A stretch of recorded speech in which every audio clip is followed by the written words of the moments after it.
Good morning, Rabbi. Okay, good morning, everyone. Shalom Aleichem. Welcome back. Parshas Vayakel, Tavshin Pei Dalid. This Shabbos, Ezras Hashem, is a very exciting Shabbos at Shomrei Torah. We have the traveling Hasidim for Shabbos. Our tefillos will be enriched and enlivened and be inspirational, Bezrat Hashem, hopefully every week, but especially this week. It is also Shabbos Mevarchim Adar. And since it is Shabbos Mevarchim Adar, it is also Parsha Shkalim, the first of the Dalit Parshios in preparation, not for Purim, but for Pesach, Bezrat Hashem. So very, very exciting Shabbos coming up. Parshas Vayakel. Vayakel Moshe as kol adas b'nei Yisrael. Vayomer alehem. Moshe Rabbeinu gathers all the Jewish people together. The Midrashim already point out this is the only time in the Torah that this language is used. Vayakel Moshe as kol adas b'nei Yisrael. Vayomer alehem, and he says to them, Eila hadvarim, these are the things, asher tziva Hashem lasos asam, these are the things that Hashem has commanded you to do. If you look at the word, so what are the things, that Hashem commanded you to do? What are the two things that Moshe is going to teach the Jewish people? Number one, in this order, is Shabbos. And secondly is the building of the Mishkan. And we will get to that momentarily in terms of the order of that. Why is this needed to be said again? Why is this said in Vayakel, by gathering all the people together? Rabbi Rabinovich points out that the word osam could be spelled in two possible ways. It could be spelled bimiluo, aleph, vav, taf, mem, or without the vav, with the cholam chaser, aleph, taf, mem.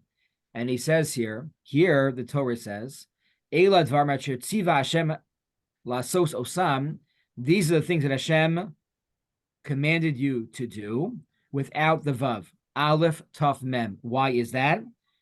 He's teaching us a very important lesson. When it comes to anything that we do in life, it needs to be done aleph, taf, mem. Flip around the letters. What do you get? MS. Everything that a Jew needs to do needs to be done with MS, with honesty and with integrity. This is one of the foundational concepts in our religion. There should be no deception, no lying. Everything should be done completely truthful. The Sfarim HaKadoshim point out that the word Adar, Aleph, Daled, Reish, is Rashi Tevos, is an acronym for the following thing we say every single day. The following pasuk: Rosh, Divarcha, Emes. Rosh, Reish, Daled. Divarcha, Emes, Aleph. Flip around those letters, it's Adar. Rosh, Divarcha, Emes. The truth is, if you look throughout the entire story of the Megillas Esther, Haman and Achashverosh were trying to deceive the Jewish people. The way that we are able to overcome them, v'nahafochu, is to live lives of emes, to live lives of honesty. If you look at the world itself that we're living in does not necessarily or reinterprets what truth is. It's hard to find a news station that has objective truth. And when truth is subjective, it is no longer true, right? We've created new terms for truth. This is your truth, which is, if it's your truth, is that really MS, right? And we need to really think about that, think about things objectively, the very, very important midah. And that is the first thought lesson out of Parshas Vayakel, Asher Tziva Hashem Lasos Osam, most importantly. Continuing on in Rav Gamliel Rabinovich's Sefer, he continues and says something very, very beautiful in his second piece. He says, why is it, and we'll discuss a few different ideas on this, what is the relationship between these two mitzvos, Shabbos and the Mishkan? Why are these the two mitzvos, Eila Hadvarim, that Moshe feels he needs to share with the Jewish people? So he writes here, and Rav Druk says a very, very similar idea, is that both the mitzvah of Shabbos and the mitzvah of building the Mishkan point in one direction, and that is unity of Am Yisrael. We're coming off of Chet Egel. We're coming off of sin, disruption, destruction, mistakes.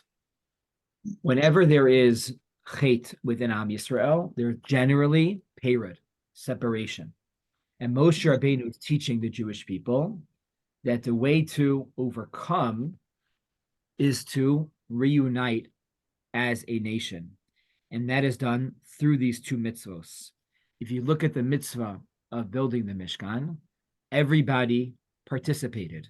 Everybody gave, and everybody had a part in it in which they helped build and shape and fashion the Mishkan itself.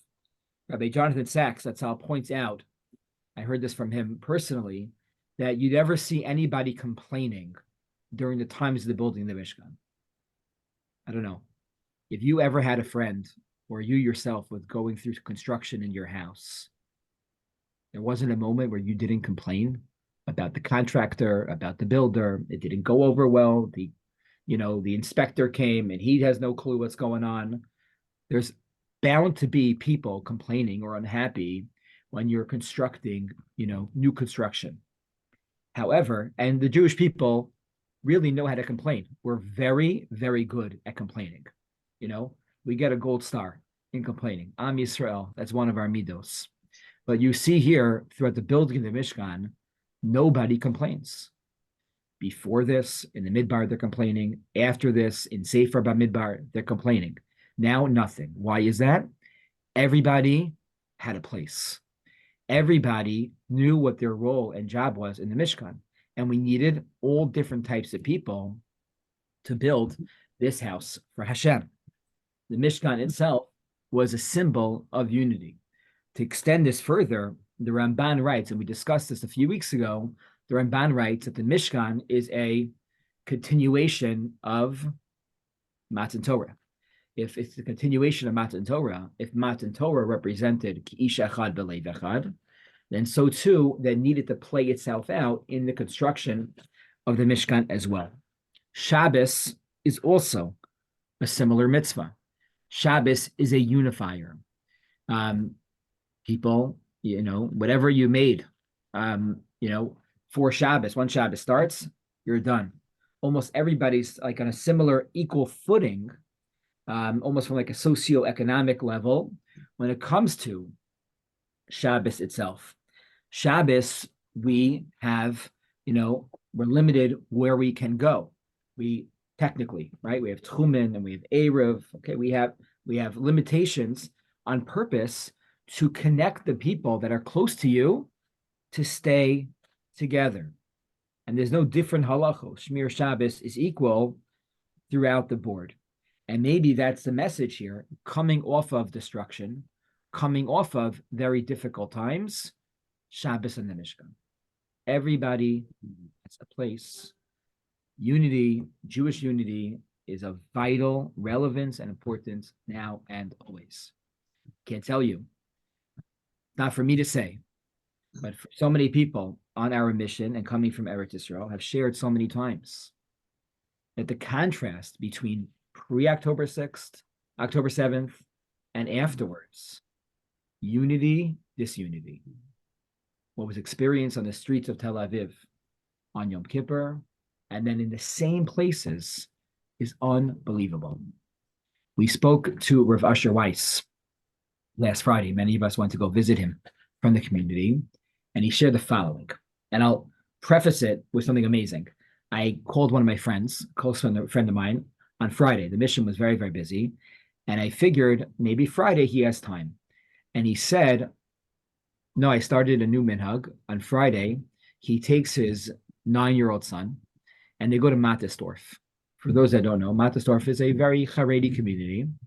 There's a place in Mattersdorf that makes 16,000 meals for Chayalim for Shabbos.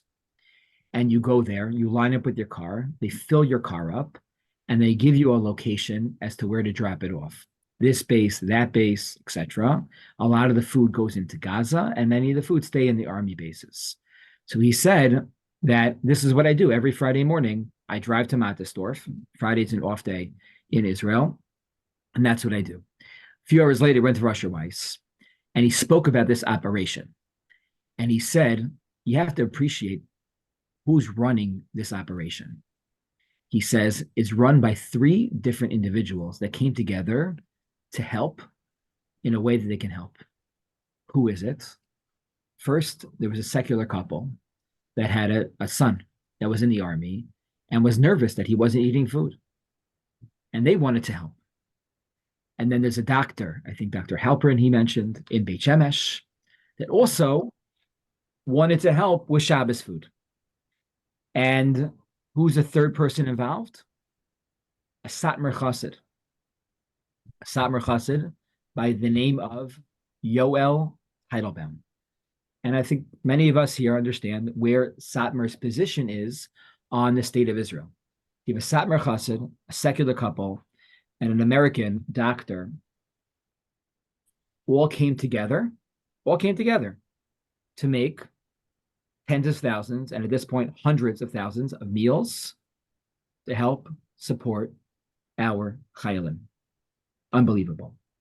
Shabbos and Mishkan, that's what is needed more than ever always, but especially after destruction, and then that is the message of Eila Hadvar Mashu Tziva Hashem. That is thought number 2 in our parsha. Rabbi Soloveitchik addresses this question in a different way. Same question. Why did Moshe give these 2 mitzvos, Shabbos and Mishkan? They must be connected together. So we have Rabbi Gamliel Rabinovich said it's about unity. Rabbi Soloveitchik says it is about, anyone know what he says? It's about Kedusha. Shabbos and the Mikdash are 2 sides of the same coin. Mikdash is sanctification. It's Kedusha in space. There's a place in the world that I can go to create, to have a connection, a rendezvous with the Ribono Shel This Shabbos is a Mikdash, not in space. It's a Mikdash in time. It's a Mikdash in time, right? No matter where you are, right? The Mishkan, you have to be in a place to be in the Mishkan. If you're not there, you can't be in the Mishkan.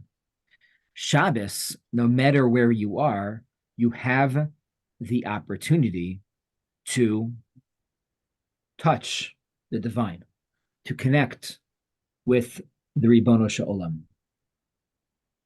He writes, space and time are the 2 frames of reality.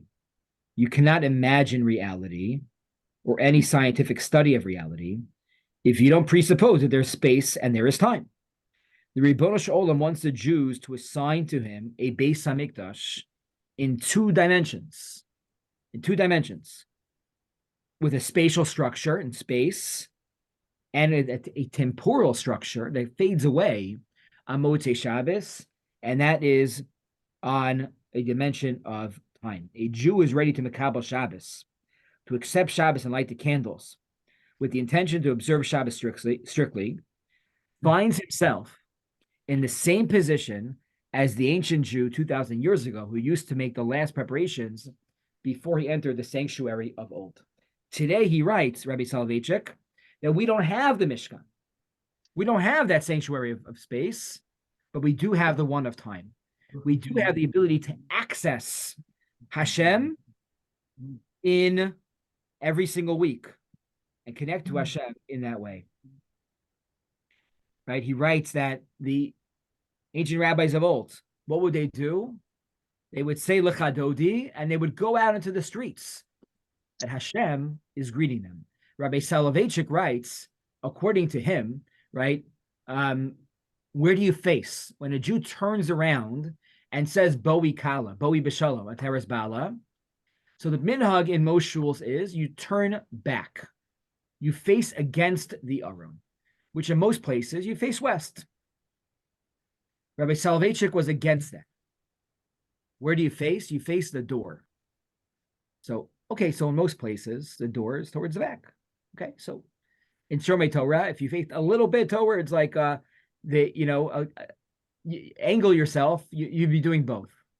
In the YU base medrash, the old YU base medrash, you wouldn't be doing both. It wouldn't work out that way.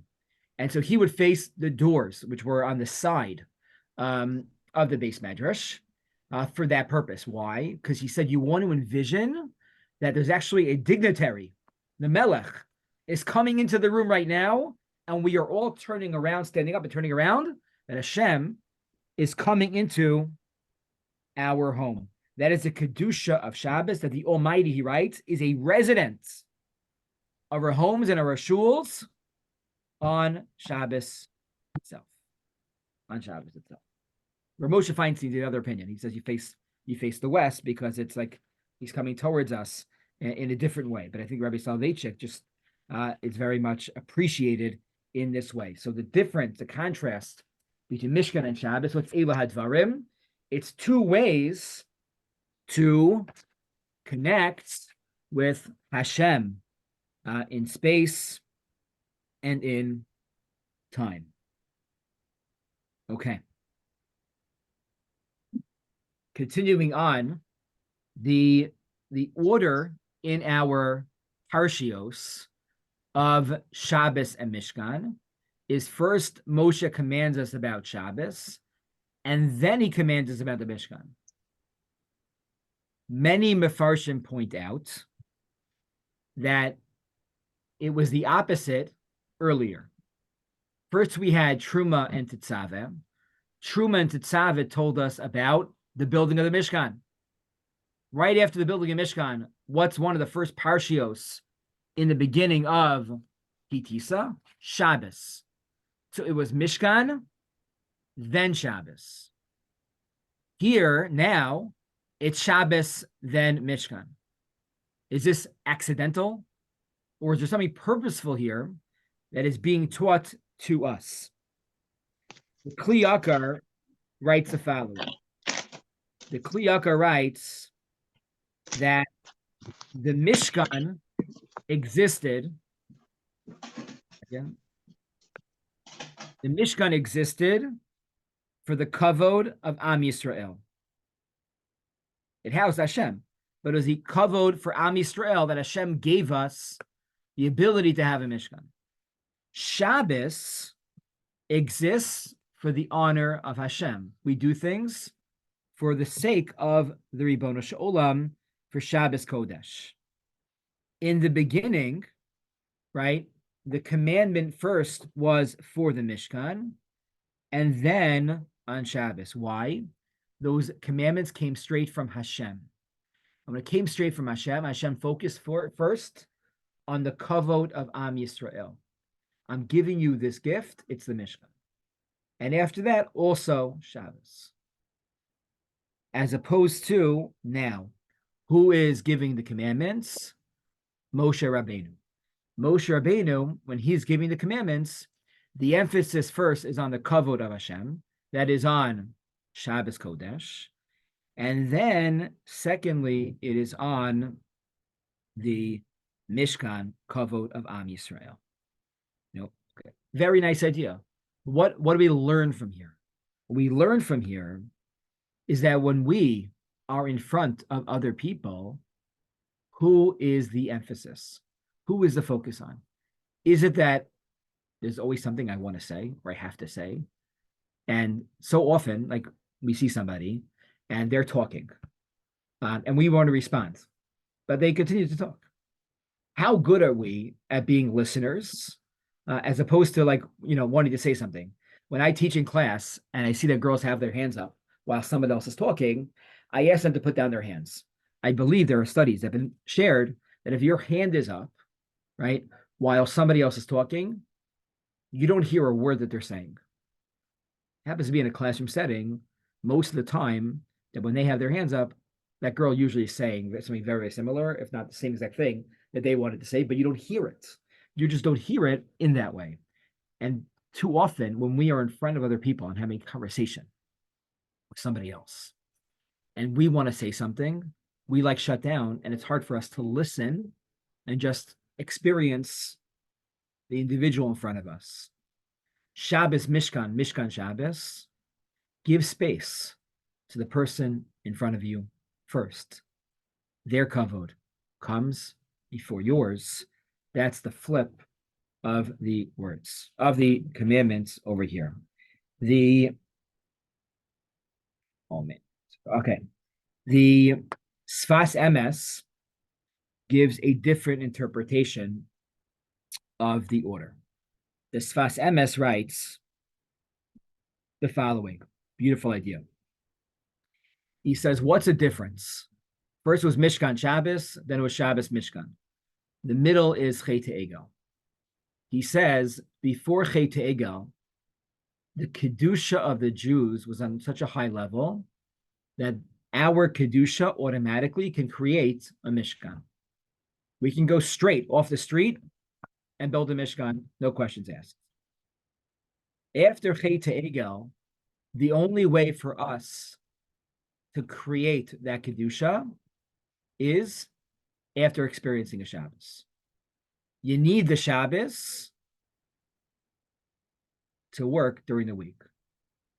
But you think about it, what sets a tone for what? Is it that my Sheshes Yamim Tavod sets a tone for my Shabbos?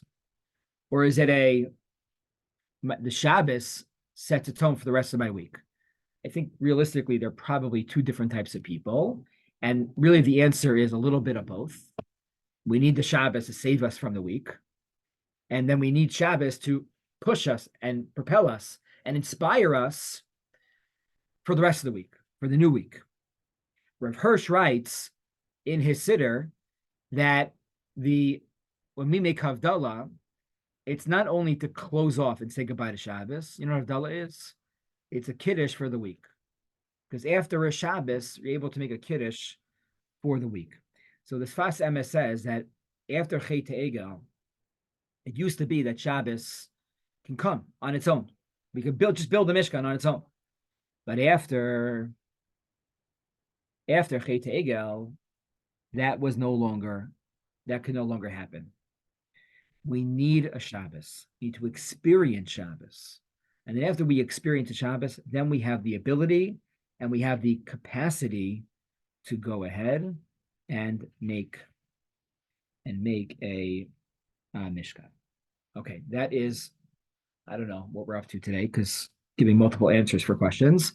But we began with Vayakel Moshe, the word Osam, Emes. Everything needs to be done with Emes. Rosh Devarcha Emes is Adar. Then we began discussing the relationship between the Mishkan and Shabbos. Then we went to similar but different question, which is the question of the order.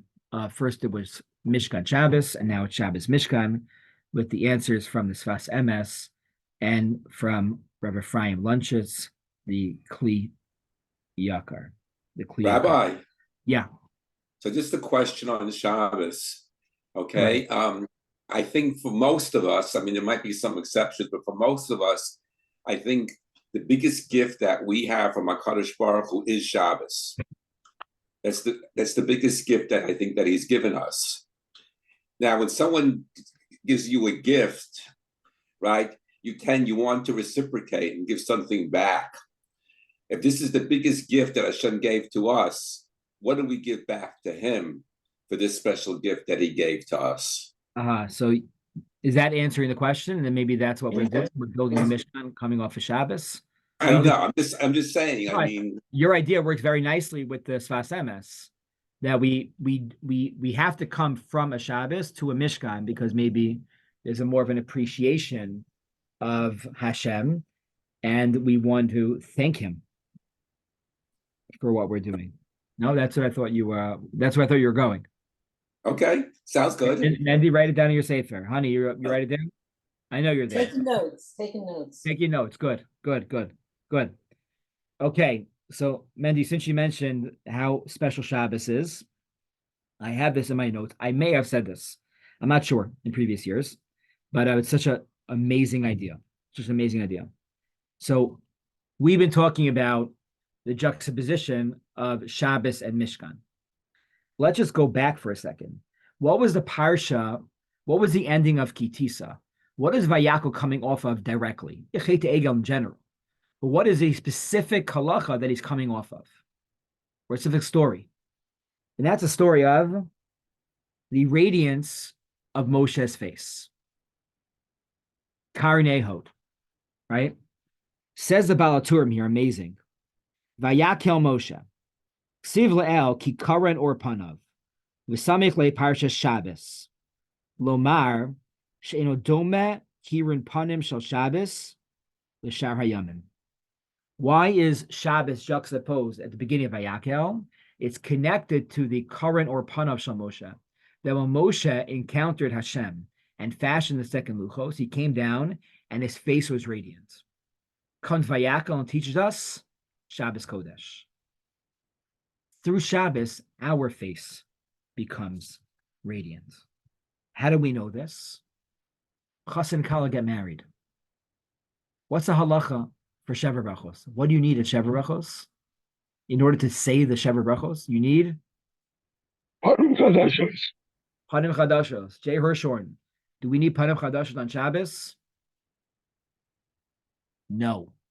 You know why? Because everybody that comes is Panim Chadashos. Because you're not the same person you are on Shabbos that you are during the Chol, on Chol. Everybody that comes is a Panim Chadashos. The Gemara, we're just finishing Baba Kama last week in Masech in Daf Yomi, and the Gemara writes that it was an opinion that if an ox gores on Shabbos 3 times, he becomes a shor muad. But if he gores 3 times on Shabbos, he doesn't become muad for during the week, because even animals have a different surah, different shape to them on Shabbos versus during the week, right? And this is something we need to think about. Do we glow on Shabbos? And again, everyone glows in what is Shabbos? And if we went around our room today, what makes Shabbos special? What makes Shabbos glow for me? And I think we would have different answers to that question. I have space and time just for myself to think. I spend time with my family. I get to learn. I go to a shiur every single week, and that's my time to learn. I dive in at a slower pace, right? What is it? It could be all the above, all the above. So that is the message of connecting Shabbos to current or panav of the previous parsha. That's very, very powerful. Okay. Where am I? Okay.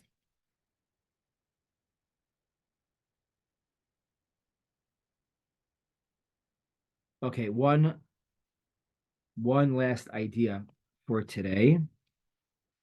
And this comes from a little bit later in the parsha. We've been on the first two and a half psukim up until now, maybe first 4 psukim, arguably.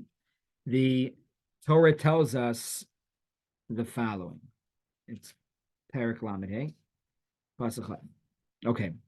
Moshe commands the Jewish people to build a Mishkan, and he tells them all the things and items that are needed, right? He gives them the Amazon wish list of everything that is needed. Vayetzu kol adas b'nei Yisrael milifnei Moshe. And everyone leaves Moshe's presence. Vayetzu kol adas b'nei Yisrael milifnei Moshe. So many Mefarshim point out over here, this is the only time in the Torah that we use this phrase, that the Jewish people left from before Moshe. And Moshe Sternbach quotes of Elia Lopian, who I think he was a Rav in England. Moshe Sternbach, he writes the following. What does it mean they left before Moshe? Is that the Torah, they could have just said they left, or it could have said nothing. It's teaching you that even though the Jewish people left the presence of Moshe Rabbeinu, his presence was still felt amongst them, and they brought Moshe Rabbeinu into their homes. That he made such an indelible mark on them that it was, amazing. Continues the Torah and tells us, "Vayavau kol ish asher nasa libo." What did they do when they got home? They immediately brought gifts back to the Mishkan.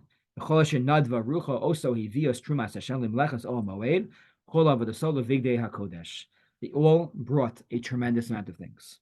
So says Rabbi Rabinovich, we see from here that Bnei Yisrael did not waste a second.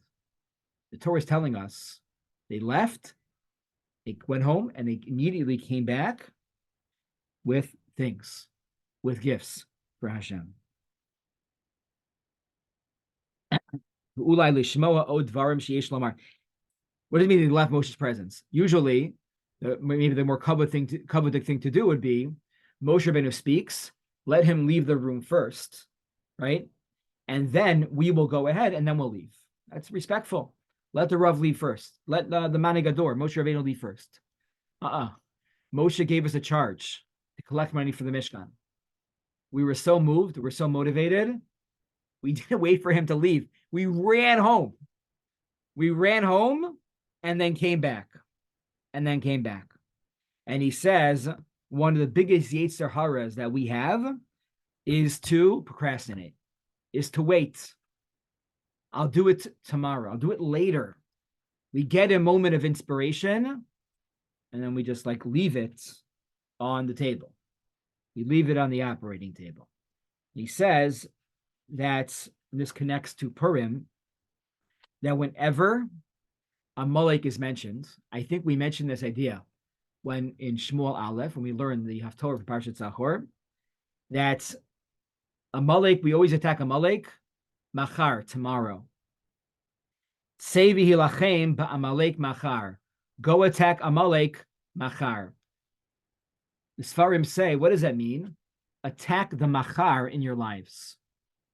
When you want to attack Amalek, attack the machar. Don't wait till tomorrow. It's always about tomorrow. What about today? You said, there's so many things to do. When I retire, when I have time. What about now? Why do you have to wait till machar? And he says the biggest Yetzer Hara, our Yetzer Hara always uses this just one word. The Yetzer Hara doesn't say to us, I'm not going to do it, because we would fight that. We would push back against that. The biggest Yetzer Hara says, tomorrow. I'll do it tomorrow, not yet today.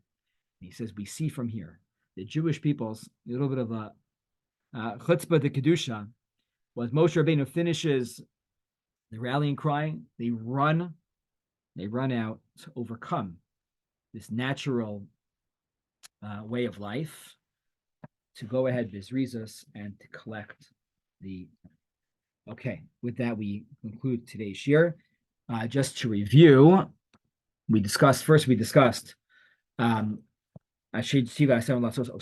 midah of MS, the relationship between Shabbos and the Mishkan, Rabbi Soloveitchik, and what was the other one? Oh, Rabbi Rabinovich. And then we discussed the order, Shabbos, Mishkan, Mishkan, Shabbos, Kli Yakar, and the Sfas Emes. Then we discussed Vayetze Milifnei. We discussed the Karnei Hod, the relationship between the end of Kitisa and the beginning of Vayakel. Amazing Balaturim about our faces being radiant on Shabbos. And then the last idea for this morning was leaving Moshe's presence. What is the meaning of that? Either the meaning of that is that Moshe's presence never really left us, or we were so chutzpah we ran out because we wanted to obliterate the machar in our lives. Wish everybody a wonderful Shabbos. We should hear Yeshuos, Refuos, Bezrat Hashem. The Chayalim should be safe, and our hostages should return safely to their homes very, very soon. Wish everybody a great Shabbos.